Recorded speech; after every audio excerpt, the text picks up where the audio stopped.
मोहम्मद अली शाह जी, देखिए जिस तरह से अब मुझे लगता है वाकई गर्व की बात है, आज आर्मी दिवस भी है और यहाँ पर जिस तरह से 3 युद्धपोत भारत को, राष्ट्र को समर्पित किए गए हैं, इसमें जिस तरह से टेक्निकल चीज़ें तो यहाँ पर लेफ्टिनेंट कर्नल अमरदीप त्यागी जी ने बताई है, लेकिन आपसे मैं ये भी जानना चाहूँगा, देखिए क्योंकि इसके पहले जैसे सर ने बताया कि इसके पहले हम एक एक करके तैयार होते थे, लेकिन एक साथ तीनों तैयार हुए, एक साथ तीनों कमीशन हुए, तो इससे राष्ट्र की शक्ति यहाँ पर हमको समझ में आती है कि हम इतने अब काबिल हो चुके हैं कि एक साथ हम कई युद्धपोतों को एक साथ बना सकते हैं, एक साथ कमीशन कर सकते हैं।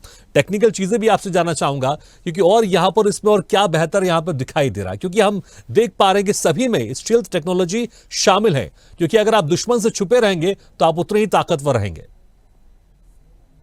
बिल्कुल, देखिए कर्नल त्यागी साहब ने बिल्कुल अच्छे से टेक्निकली उसकी डिटेल्स में समझाया है। मैं आपको बताऊंगा कि आज की तारीख में मैं सबसे पहले तो पूरे भारतवर्ष को बहुत बहुत बधाई देता हूं।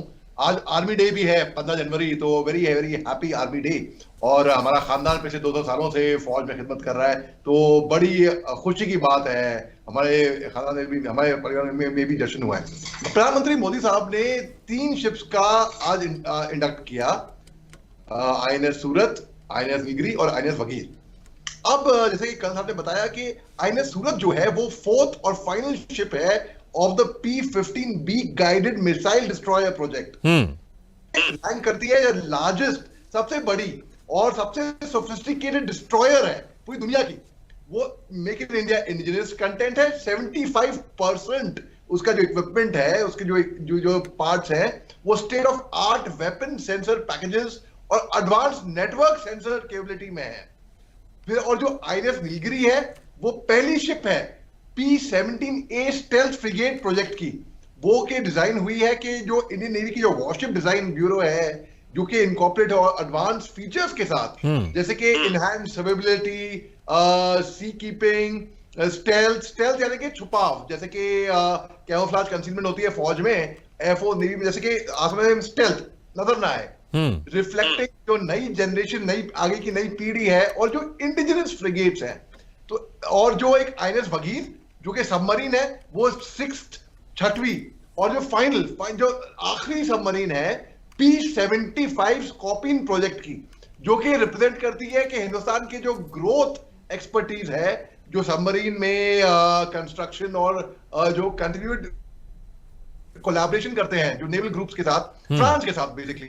तो और ये इसमें देखिए एक जमाना था जो हिंदुस्तान केवल अमेरिका या इजराइल या फ्रांस या रूस ऐसे बड़े बड़े देशों की तरफ देखा करता था कि भाई ये हमको डिफेंस पार्टनर है, हमारे को हमको सप्लाई करते हैं। हमारे डिफेंस मिनिस्टर साहब राजनाथ सिंह साहब ने कुछ टाइम पहले कहा था, हम चाहते हैं कि हिंदुस्तान केवल मेक इन इंडिया ही ना बनाए, मेक फॉर द वर्ल्ड बनाए।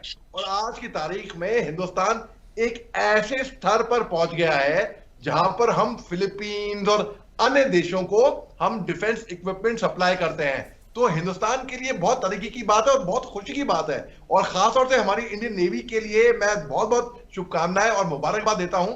नेवी के जो चीफ साहब है अव्वल दर्जे के, अभी जो है, जो अव्वल दर्जे के चीफ साहब हैं, उनको ग्राउंड रियलिटी से जुड़े हुए इंसान है कि त्रिपाठी साहब को और सब कुछ पता है कि कैसे, कहां पे क्या होना है, रिक्वायरमेंट्स क्या है ऑन ग्राउंड, हैंड्स ऑन।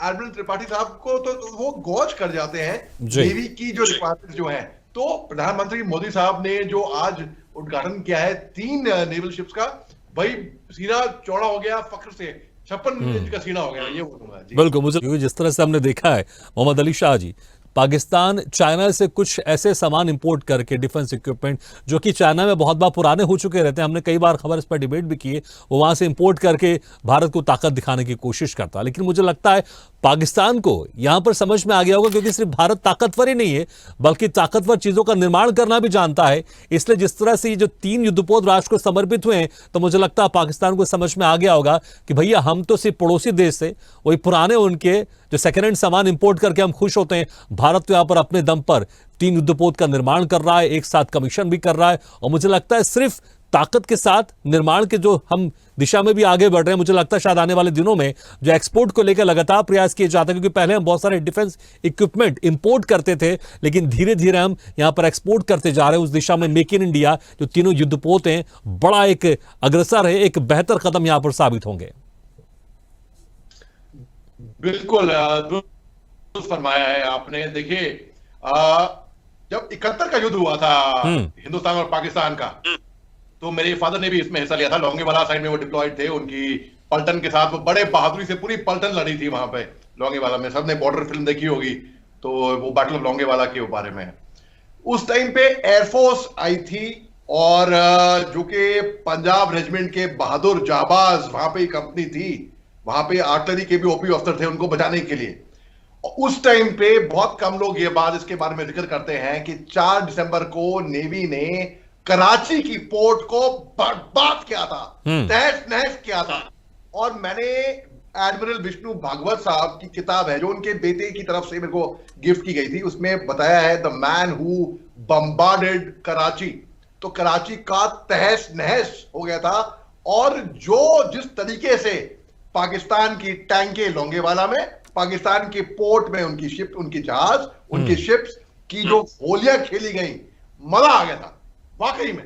तो हमारी नेवी एक अहम भूमिका निभाती है हमारे सी फ्रंट पे हिफाजत करने की। आप देखिए पूरा जो बॉर्डर है नीचे का, पूरा अरेबियन सी देख लीजिए, बे ऑफ बंगाल देख लीजिए, पूरा वहां पर हमारी नेवी, चाहे विशाखापट्टनम पोर्ट हो, चाहे कोचिन की तरफ को हो, चाहे मद्रास क्यों ना, चेन्नई क्यों ना हो, चाहे कहीं पे भी हो, हमारी नेवी अव्वल दर्जे का काम करती है हमेशा से।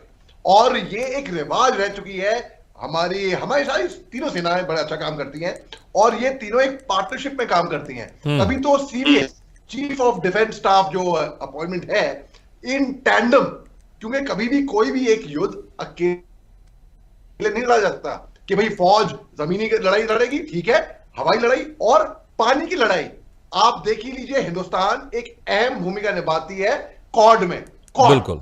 जो कि अमेरिका, ऑस्ट्रेलिया, जापान और इंडिया, 4 देश हैं इसमें क्वाड है, क्योंकि हिंदुस्तान एक स्ट्रेटेजिकल पार्टनर है। उनकी जो प्रॉक्सिमिटी है चीन की तरफ से। अब चाइना का जो एग्रेशन होता है, हमारे कोस्ट गार्ड तो अंदर काम कर ही रहे हैं, लेकिन सबसे अहम भूमिका इसमें निभाती है हमारी इंडियन नेवी। और मेरे को बहुत फख्र है कि हमारे भी खानदान में बहुत से लोग हैं जो इंडियन नेवी में अभी सर्विस कर रहे हैं इस टाइम पे ऑन यूनिफॉर्म। तो इसमें यह बात है कि दुश्मन जो है, चाहे चीन की तरफ से हो, चाहे पाकिस्तान की तरफ से हो, उनको अब थड़ाथड़ कांपने की जरूरत है हिंदुस्तान से।